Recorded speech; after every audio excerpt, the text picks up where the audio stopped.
Hey friends, thank you for joining me this week on the Leading Healthy Creative Teams podcast. My name is Matt Curtis and I'm your host. This week I want to talk about what I'm seeing in terms of barriers that churches are putting up between the message of the gospel and those who need to hear it. To start, I want to talk about what some of those barriers are, and then at the end I'm going to give you some recommendations in terms of ways that you can identify that, but also a different model that you can approach and really a different philosophy that I believe the church needs to be operating out of if it hopes to model the free gift of salvation that Christ has given to us.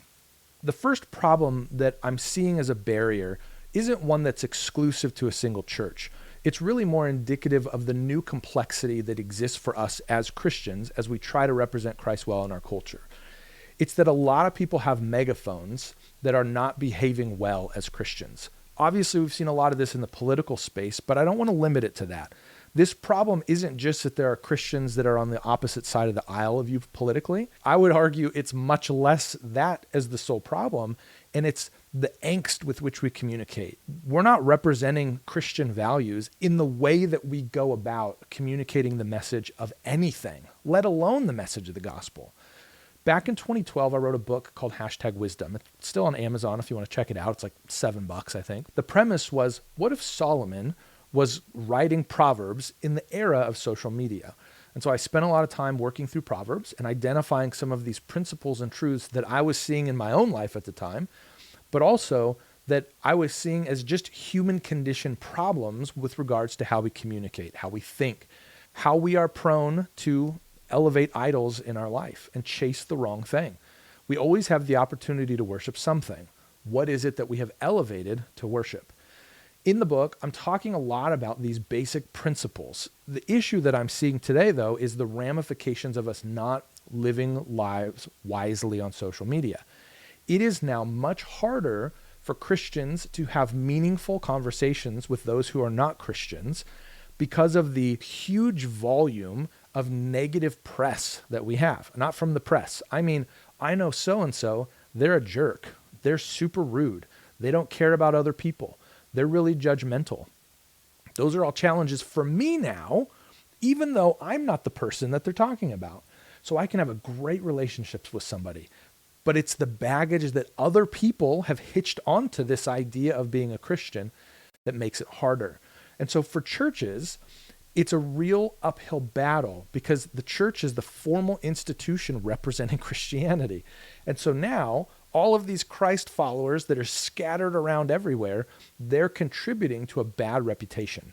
And so I want to encourage you to think through that lens. What is it that I'm doing individually? I think a lot of times these episodes are very much about the church and about communications proper and about, policies or strategy or thinking around the communication of the church. This first portion, though, don't throw this into the church category. This is for you as an individual. If you are a Christian, if you are a follower of Jesus, it is your responsibility to act like it. It's your responsibility to represent the gospel message to the world around you. Here's really where I want to land this conversation. What is it that we're behaving as? Not just what are we saying we believe or saying we value, but what are we behaving as? What we say doesn't really matter if it's disconnected from what we do. The classic example that I would always share is one week, the pastor or whoever's giving an announcement would hop on stage. We're going to do a financial class this week. We want to help you get out of debt because we know that we shouldn't be in debt as Christ followers. And then the next week, hey, so our building campaign came up short. So we're going to take on $3 million in debt to buy this new property or to build this new expansion. It's like, wait, hold on a second now. That's the idea behind that phrase, communicate on purpose. It's still a value of mine. I care deeply about it. And the reason is because the way we say what we say is actually saying more than the words that we say. So if we're rude and dismissive all the time, that's going to say something about all of the things that we believe. If you find out somebody that's really kind is also a Christian, you say, man, Christians are really kind. If you find somebody who's really abrasive and rude and disrespectful, and then you find out they're Christian, you think, man, if that's what Christianity's about, I don't want to be about that. There's always going to be a connection between those two ideas. So here's the issue that I'm seeing in the context of the church. I call it the do first before we give model. And that's not the term I've heard used for it, but that's what I'm seeing practiced. Here's what it looks like. Little things. Do your events cost money? Does every event cost money? Is there a pathway for me to grow spiritually in the church without spending money? I know it sounds like a little thing. I know the workbooks cost money. I get it. It costs money to print things. Like, if anybody knows, it's me, because I've sent hundreds of those to print over the years. But is there a pathway for somebody to grow in their faith without spending money? Is there a way that you can build compensating those things into the budget? If we have tithe money coming in, we're spending it on something. I recognize that we can charge, but do we have to be charging? Does everything have to cost money with regards to my growth as a Christ follower? The other thing that I see a lot, are you willing to invest in families only if they're attending? I can't tell you the number of times that I hear people say, oh, we care about marriage a lot. Okay, great. What are you doing about it? I mean, we have a marriage class every year in the summer. So we do that. Okay, is that you really helping marriages? I mean, I don't feel like that is, but it's maybe helpful if my marital problems happen to align with your schedule of this doesn't happen very often. How about families? Do I get support as a parent? Like, are you doing anything to help coach me or encourage me as a parent, even if I'm not a part of your church? What if I'm in the local community and I'm having issues with my family? There are activities that we can be doing and actions that we can be acting out that show that we actually care about something, rather than just pontificating on a stage and then not following up. And then the other thing here, are we preaching the gospel outside the walls of our church? I have found that partnership with local organizations is the model of caring for a community in the church. I love that that's a part of what we're doing. My contention, though, is that they're not preaching the gospel. And so what I'm seeing is not that we don't have a good reputation in our community per se. I'm seeing that a good reputation in our community isn't causing people to come in the doors of our church. And more importantly, I'm seeing that a good reputation isn't the same thing as them hearing the gospel. So if they're not coming into the walls of our church, they're literally never going to hear the gospel from us as the church. It doesn't make any sense to me. You're telling me that I have to show up in your box in order to hear the message of the gospel? I don't like that at all. And that's a problem for our culture, who is, by and large, not terribly interested about walking into your box. That's not what is happening right now. And this, to me, is indicative of that post-COVID philosophy or model of operation. We have become very comfortable in our spaces, very comfortable. And we got some nice spaces. The problem is a lot of people don't want to go into your building. And I don't care as much about your attendance. I don't care about your tithing numbers. I don't care about any of that stuff. And I think that's our issue. That's where we're getting hung up. We need to be caring about the lost not hearing the gospel. That's the problem.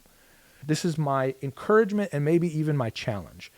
Let's shift our mindset to something that's a little bit more reflective of the way that Jesus actually interacted with those outside of the kingdom. I want to present to you what I think is the dilemma. I call it the go to them versus come to us dilemma. The challenge here is that we're expecting everyone who needs Christ to come to us, and then we can introduce them to Christ. I was working on staff at a church, and I remember the primary push was to bring people to church. And I remember sitting there really struggling with this concept. I was talking to my wife about it, and I brought this concern up to her. When I die, I don't think that I'm going to stand and say, I did a pretty good job. I invited a bunch of people to church so that somebody else could tell them about Jesus. I haven't found that as the measure of a faithful life in Scripture. We want everybody not to be equipped to make disciples, not to be equipped to share the gospel, but we just want them to come to church. That's what we want. We're really saying everyone needs to come to us. And if they don't, I just don't know how they're going to hear the gospel. But I'm going to challenge that notion. I hope that sounds wrong to you already, but I'm going to challenge it with these passages from Scripture. The first one I want to highlight here is Mark 5, verses 1 and 2.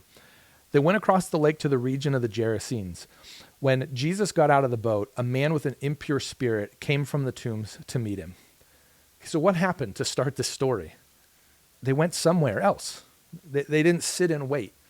They didn't hang out in a region and say, okay, everybody who's in need is going to come to me. Now, there are plenty of examples of Jesus going to a place, which is sort of the primary point here, and then other people coming. Absolutely. So I'm not going to argue that there is no value in a local gathering. Absolutely there is. It's critically important.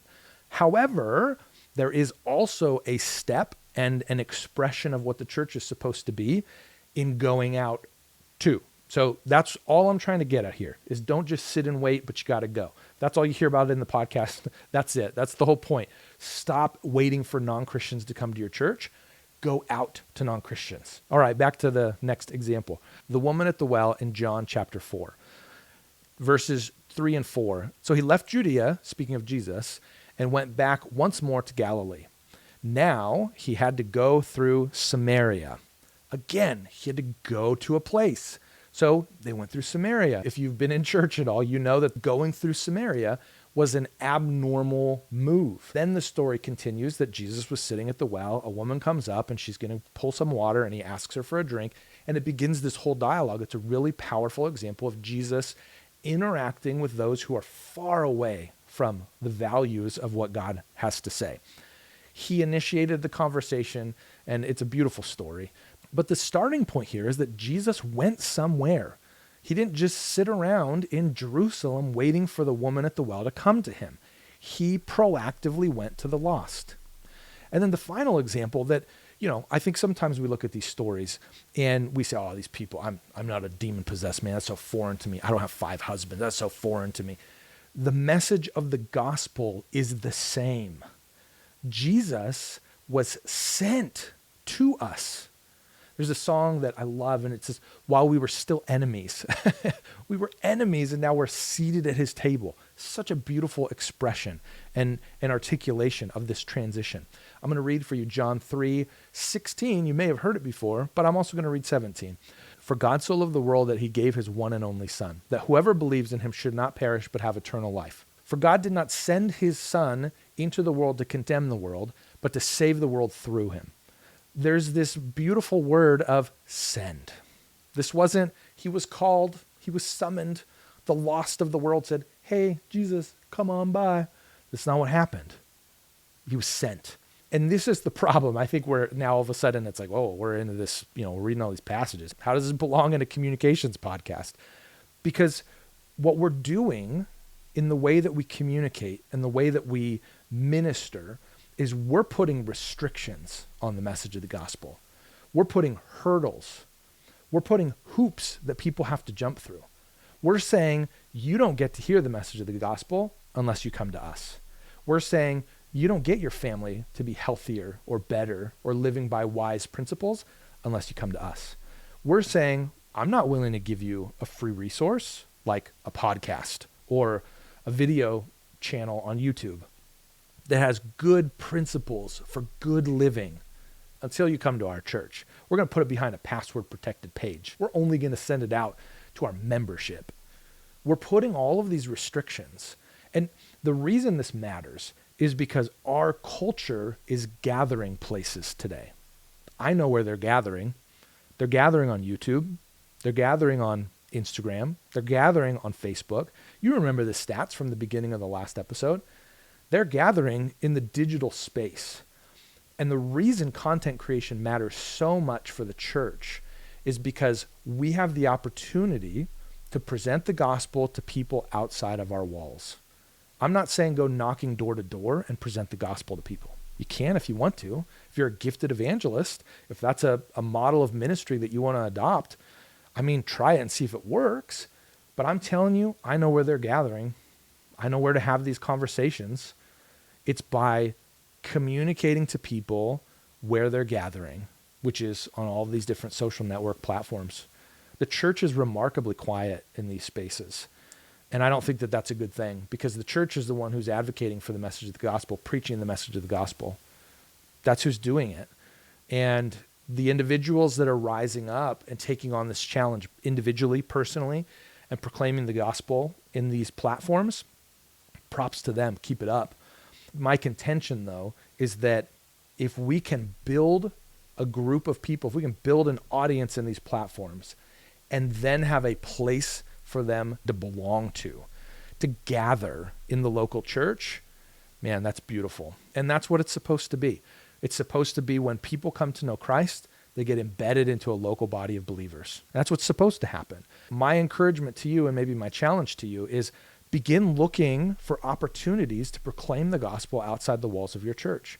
Maybe it looks like it's somebody on your team. Maybe it looks like it's a department who's invested in digital evangelism. Maybe it looks like partnering with volunteers that are on your team or people that are in your congregation already who are good at this stuff. They're savvy at it. They know how to do it.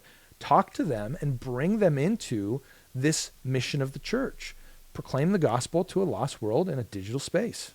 That's it. That's all we're talking about. Now, you may be sitting here thinking to yourself, how do I even assess these things? What am I supposed to do with this information?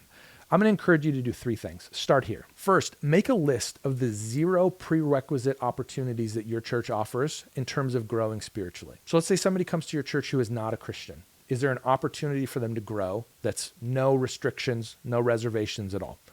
Is there a mechanism for somebody who doesn't know Jesus to begin to learn about who he is in your church?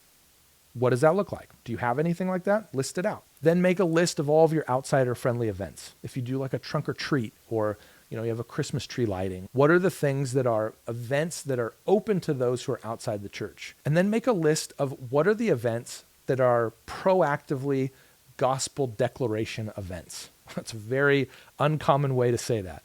But what are the events that really are designed to preach the gospel to those who do not know the gospel? What does that look like? These can be long-term relationships. These can be long-term partnerships.